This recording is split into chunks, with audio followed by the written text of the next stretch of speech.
नमस्कार, मी प्राध्यापक संजय पाटील, सुगंगानगर, सावदा.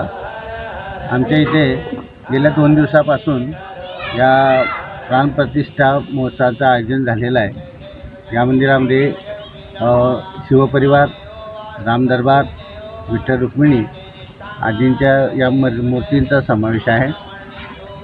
आपली मंदिरं आपल्याला माहीत आहे की संस्कृतीची रक्षक आहेत आणि या युगामध्ये युवकांमध्ये जे विविध व्यसन असतील किंवा तिथे समस्या असतील, आता सगळीच लोक युवकांसहित बालवृद्धांसहित मंदिरांमध्ये यायला लागली आहेत. तिथे आपण पाहिलं असेल की सुट्टीच्या दिवशी आता तीर्थक्षेत्रावर खूप मोठी गर्दी होते. या सगळ्यांना एक चांगलं व्यासपीठ इथे निर्माण व्हावं यासाठी आम्ही सुगंगानगरवासियांनी परिसरातील दानशूर व्यक्तींच्या सहकार्यातून आणि आमच्या सुगंगानगरमधील सर्व आबालवृद्ध, युवक, तरुण सर्वांच्या तन मन धनातून ही वास्तू आम्ही उभी केलेली आहे.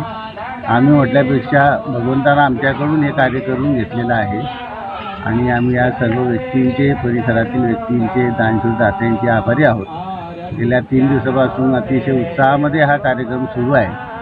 उद्या या कार्यक्रमाची सांगता महाप्रसादानं होईल. त्या कार्यक्रमाचा लाभ लोक घेत आहेत. उद्या अजून महाप्रसाद